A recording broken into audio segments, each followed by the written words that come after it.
Welcome to Music from Humans. In this episode, I'm thrilled to reconnect with Joseph Klein, a composer whose work is as thought-provoking as it is boundary-pushing. Joe's compositions blend structured forms with improvisation and theatrical elements, creating captivating experiences for performers and audiences alike. Joe is not only a distinguished teaching professor at the University of North Texas, but also one of my own composition teachers. With a career spanning instrumental, vocal, electroacoustic, I wanted to reach up and shut my own eyes just before I died. and intermedia music, his work draws inspiration from fractal geometry, natural phenomena, and literature. Recognized by organizations like the National Endowment for the Arts and the American Music Center, his music has been performed across the globe, solidifying his place as a major voice in contemporary music. Today, we'll dive into a project 6 years in the making, An Unaware Cosmos, a modular cycle of 19 works that explores timbral, spatial, conceptual, and quantum structural relationships. But how do you compose a cosmic work where limitless events can unfold? Stick around as we uncover the story behind An Unaware Cosmos. Well, Joe, it is so great to have you on Music from Humans. It's great to be here. I really appreciate the invitation, Michael. Well, I'm real excited to have you because you're one of the composers that I've known the longest. I've known you since the early 90s when you were my college composition professor who helped me graduate and get out of UNT. Remember that very well, and it's like we only overlapped a year. I was just with you during your senior year, as I recall, and you were one of my first students, and I were a very memorable student. So it's uh, really great to be back here again and get caught up and chat a little bit. One of the things that we have in common. You're a bassoonist, I'm a bassoonist, you like Frank Zappa, and I love Frank Zappa. The other thing that we seem to have developed in parallel that is in common is our interest in open-ended forms and music that has improvisational aspects to it. And that's become super important in my work. And you have some big applications of this in various modular compositions that you have. I find these works incredibly intriguing. And you've got another collection of Yeah. works that you do similarly to the Kennedy Menagerie, but this time instead of solo pieces, they're collections of trios and duos and quintets. And that's called the Unaware Cosmos. Right. Love this. In the past years, I've always been very interested in how do I get large classical ensembles to improvise while they're all smaller chamber works ends up becoming a large ensemble and again a bit of a theater piece uh, Right. Right. because of at least the performances that I've seen online come off that way to Yeah. me. There's definitely staging, so that gives it a kind of theatrical component too. Yeah. You have a luxury that many of us don't have is a lot of your ensembles here are of some more unusual instrumentation, Yeah, of that's things true. that I can't quite find out here wild. Yeah, that's true. So yeah, I can give you a little background on the genesis of this piece. And unlike Canadian Menagerie, which kind of like I had an idea for putting this thing together, and it turned out to be this really great practical aspect to it. Like I said, being able to put this thing together really easily. Unaware Cosmos, I really thought about as like, oh, this would be a really great concept because you could put this thing together really easily. And so the premise for the work, and this is actually the piece that I began that summer that I was playing bassoon. It was in fact, one of the pieces I start with was a piece for contra bassoon and two percussion. And the percussion play wood blocks, one plays wood blocks, one plays log drums. So I was playing bassoon and it got me thinking about this piece. And so that was kind of the beginning of this An Unaware Cosmos work, which is a cycle that ended up with 19 separate, what I call modules. They're not really movements because they're done simultaneously and not consecutively like you would have in a multi-movement piece where they're done sequentially. This is like these modules can overlap with each other, be put together in different ways. And it's kind of like Lego bricks, right? You have these individual bricks that are different colors and different sizes and different shapes, and you can combine them in all these different ways. And so my thought was, if each of these little modules, these individual pieces for solo, duo, trio, quintet, quartet, up to a 8-player group is the largest one, they could be put together in different ways and kind of come and go, and they each would have their own, like, qualities to them. Some of them would be continuous, and some of them would be intermittent, and some of them would be, assertive. They would be kind of loud and kind of intrusive movements. Some of them would be very passive movements. Some of them would be neutral. Some of them would be combined. So I had this idea that each of these modules would have a different characteristic, not unlike the different characters in the Canetti piece that are embodied by the solo instruments, but these are with chamber Right. groups or soloists. And in your And score, you label it, right? You actually say, "This one is this or these 2 exactly. types," and so you use them this way. It's pretty detailed, and that's gonna get to my point later about how impractical the piece was. So I'm gonna talk about that in a second.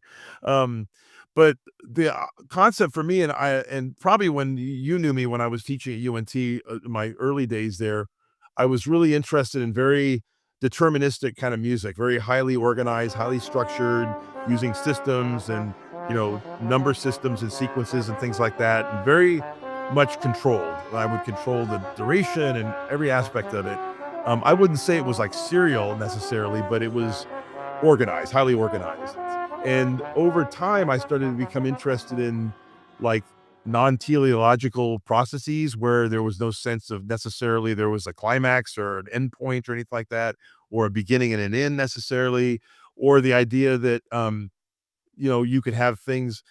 I was thinking about this just the other day. Like one of the things as a composer, you might have an idea, a couple ideas, and you think, well, there's like three different ways I could do this. I'm not really sure which one I want to pick. But if you're writing composed music, notated music that's written out in a score, you have to pick one of those, right? If you want to write something that's maybe more indeterminate, where you could say, okay, I'll give the performer some boxes and they can pick A, B, or C, right? So that gives them some different alternatives. Yeah, and then they can decide, and then there's different versions. You get to kind of have your cake and eat it too. Like instead of deciding on which one you want to do, you let the performer pick, right? And then there's this. Then you go to the other extreme where it's like much freer, where there's a lot like in the Canetti Menagerie, where the performers have most of the control of the piece. The idea with Unaware Cosmos was that each of these modules, for the most part, the modules are pretty deterministic. They're pretty composed out. They're notated. There's a couple of them that are a little bit freer. There's some of them that are modular in themselves. So you have a modular piece and then made up of modular pieces. It's kind of like a fractal thing going on. So they each have different approaches to them and different, different degrees of deterministic composition. And some of them are a little freer than others. But the idea with this was from practical well, first of all, from a conceptual standpoint, the idea that, you know, we as human beings kind of try to make order out of chaos, right? Like if we, Right. the what is it? A pareidolia? Is that what it's called? Pareidolia, where you see a face in an image. Like if you see Jesus in a toast, right? Toast, you Right. see a manifestation of Jesus, or you see in front of a car and the headlights look like eyeballs and the grill looks like a mouth, right? We kind of, and of course, this goes back to our primitive days when those of our ancestors in the primitive times, if they saw a lion's face in the forest, they would be surviving because they would run away as opposed to those that didn't see it, right? So we're kind of hardwired to see order in chaos or in noise. We'll kind of see things that or hear things uh that we might try to make sense from. Back in the 70s when I was a kid, you had all these kind of midnight, late night preachers who would play records backwards and hear all the backward masking. Now, Yeah, I Beatles remember. Beatles would do that, right? The Beatles would actually do that, but they'd hear things in albums that weren't intended to be played backwards, and they would like hear because if they convince themselves that there's a devil's message in there, they're going to hear it, right? And so, this idea that as listeners, as an audience, we kind of try to make sense out of things that are maybe not necessarily sensible. So my idea was What if we have all these different modules, we kinda put them together in, different ways, and then the listener has to kind of find a pathway through that. They find a pathway through the things, and they're kinda making sense out of all these things come together. And there wouldn't be like a climax or a cadence or anything like that. They would just kinda start, they would stop. And I thought that might be an interesting, from a conceptual standpoint. And from a practical standpoint, I thought, well, the other thing about this is if I've got all these different instrument ensembles and soloists, this could be done in any kind of group. So depending on what kind of an ensemble you have, we could find the modules that would work with that ensemble. So it'd be very practical in that aspect. And Right, as you you don't have to do mentioned, the whole 19 it w cycle, right? yeah, in fact, there is a recording we did of all 19 of them that, we did as a kind of official premiere. I got a grant from UNT, and we were able to put 57 performers together. I think 57 or 59 performers, and we spread them all over our Winspear Hall and our Murchison Performing Arts Center, which was built after you graduated. I should have a brick in it somewhere. I donated Yeah. some money to put a That's brick in good. there. Your name, I'll look for at some point. So, but this hall is a huge hall, and so we just spread these 19 ensembles and soloists around the hall.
But my intention was never to do it that way. My thought was that you should do like 3 to 5 of these and put them together in any kind of combination, and that's the way most of them have been done, and most of the performance of this have been, uh, even 2, we've done with 2, with some 2 modules go together sometimes pretty well depending on the modules. Usually it's like 3 to 5, and it's been pretty practical where it's like, okay, here's your instrumentation.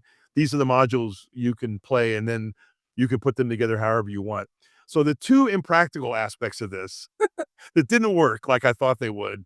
First of all, as you as you mentioned, the score has got all these details in the score with like how to put these things together, what their different characters are, and each of the modules has certain properties to it, and so they have to be done in certain ways.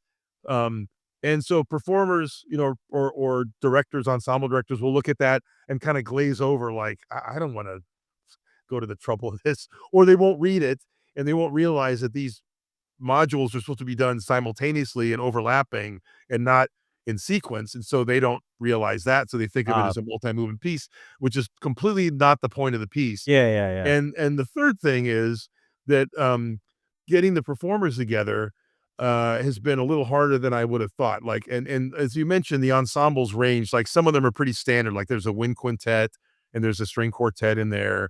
Um, there's like, I'm trying to think of another standard group that's in there. There's like a brass ensemble that's in it. But then there's some weird ensembles. Like one of them is a trio for harp, harpsichord, and guitar. So it's this pluck kind of trio. That's not an ensemble you normally find. And there's another one that's even stranger that's a trio for accordion, electric guitar, and countertenor. So that's the only one that actually has a singer in it, but it's not any text. It's just all phonemes and things like that that kind of blend with the other instruments. And then there's a variety of there's a bass quartet in there, and there's a saxophone quartet, pretty standard. The complexity, I guess, of the description and the score was one thing that kind of put people off. And the other part of it was like, directors don't want to have to figure out how to put these ensembles together, right? So, what I've normally done is when other groups have done it, I've said, listen, if you want me to put together a kind of roadmap and you can follow that roadmap, and they've been like, oh, that's great. My hope was that other people would do this, but then I realized later the impractical part of it is it takes a little time to kind of figure out the roadmap with all these rules and everything. But I have fun putting it together, and it's been interesting, with different ensembles to put this roadmap together and then give it to somebody else and let them, kind of direct the piece and to kind of see how it comes out. And I've been very pleased with a couple of performances. Ball State University did one with their new music ensemble at a guitar, conference a few years back, and then it was just done, by the Contemporary Art Music Project in the Tampa, Florida. They did it at their campground last February. They did a fantastic job. And it's also been interesting to hear how different groups, like what combination of instruments they have. So, like, because depending on the instruments that are available, there'll be different modules that'll come together. So that's been kind of interesting thing to hear as well. Yeah, and one of the things that I just love about this piece is how it is different every single time it's played. Right. Therefore, it should be played a lot Yeah. because it's different, in the modern days of recordings, hey, you play a piece once, you can just distribute it to the world through the recordings, but this, it's Yeah. never supposed to sound the same. Exactly. And with the Canetti solo pieces, if I get a definitive recording, I'll put that on. I don't need to worry about having another one. And honestly, I don't even really if I've got a really good recording, I don't even need to hear the recording of a performance that's been done, unless it's a different performer and I want a different perspective on it or whatever. But every time we do an Unaware Cosmos, it's like I'm gonna put that on my YouTube page because it's gonna be totally different than the other ones. And they're all, complementing each other, like they're all complementary instrumentation, different durations, different orderings, the way the modules come together. So that's been an interesting thing for me to kind of hear that kind of non-teleological aspect of the piece where it just can go in any kind of direction. Yeah, and I like I say, I just love that. That is so, important in my aesthetic, for music to be able to do that. Plus, it still has enough references that it always still sounds like that piece. You're still gonna know that this is Joseph Klein's Unaware Cosmos, Right. but it will always be a different performance. It'll always sound different, so you wanna go and see it again. Like, what is Well, gonna happen this time? yeah, and the fun thing for me when I've been putting it together is there's certain aspects, like there'll be one module that has something going on. Like there's an example here. There's a section that's a duo for violin and cello. And there's one section in there where they're both playing harmonics and they kind of these alternating harmonics and kind of phase with each other. And there's another module for vibraphone and other like gongs and piano.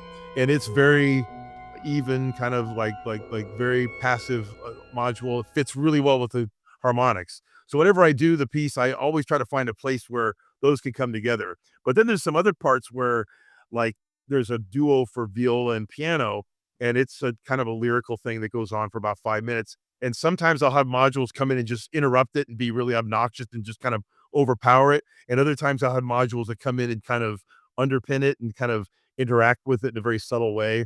And I love playing around with those different relationships between the different modules and how they can be put together in different ways. So that module with the viola and piano, in one version of it, maybe the interacting modules are always subservient to it, kind of below that. Other times, the interacting modules are completely interrupting it and trying to kind of take it apart or try to disturb it in some way. So that's kind of cool too to see the different as they unfold in different ways, I guess. There's so much combinations you can do. You have Yeah. so many different abilities to generate something out of this Yeah. material. And it's always Uh, fun for me to contemplate all those different possibilities. yeah, it's very, very cool. Yeah, I find, this path and direction, very exciting personally. That's probably why I follow it. So, I think for all the things that exist now in modern classical music, we're not necessarily harbored by a particular dogma that everyone has to follow or do. One like yours that is open, um, Right. just is very cool. You do have combinations that I would have personally have a horrible time trying to book Yeah. out here Yeah. in the world. It's really, certainly something a little easier Oh, maybe in the college world. and that's the nice thing. If you don't have an electric guitar and a countertenor available to you and an accordion, it's like, well, you don't have to do that module. Yeah. The ones that get done the most are the ones that are the smaller ones and the ones that are most common, like the violin and cello one duo is done a lot, and the viola and piano one is done a lot in the different realizations. The vibraphone and piano one is included a lot. But like we had the performance in Tampa with the campground group, and that they use piccolo trumpet on that one, which doesn't get used that often because a lot of times you won't have a piccolo trumpet player, and the guy was a fantastic player, and so that was kind of a nice, take on that ensemble. The one that was done in the guitar conference, of course, they did the one with guitar and harpsichord and harp, so that was kind of a central component of that, but it's neat because, again, it's flexible enough that depending on the size and the instrumentation you have, you could find some modules to put together in a piece. Right, the flexibility of it to be able to create this piece that works for you, is brilliant. Plus, it also allows for certain ensembles who wanna stand out to Yes. find these ones that are a little harder to put together. Me, I'd Right. struggle to find a harpsichordist, but, maybe somebody has a harpsichord, that's very ready, and so that their version can stand out from other versions because they can pick and Exactly. choose And to use that's other one.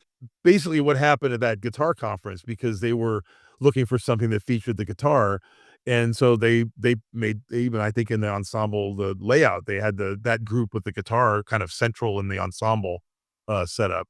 So Right, and that's another cool factor is how everybody you spread people out instead of everybody in a pile together, they're all separated out across the yeah. stage and in And that was different another areas. thought about the piece too, is I wanted it to be like I really wanted the ensemble, the separate modules, the ensembles that were participating to be spatially separated, so you really do hear them as separate entities, right? And using the backstage, when we did it in, Tampa, the piccolo trumpet player was backstage, and so that was in the back of the hall, so that was an interesting aspect of it, but just to be able to separate them and to be able to hear not only hear the different sounds kinda coming from different places, but even see like, okay, that's that unit here, and this is this other unit over here, and you get a sense of how they're separate independent modules in the context of the performance. Yeah. Outstanding. Very unique and, cool piece, I guess Maybe I we'll could bring that to really California too. Yeah! Yeah, for sure. I'd love to see experience that as well.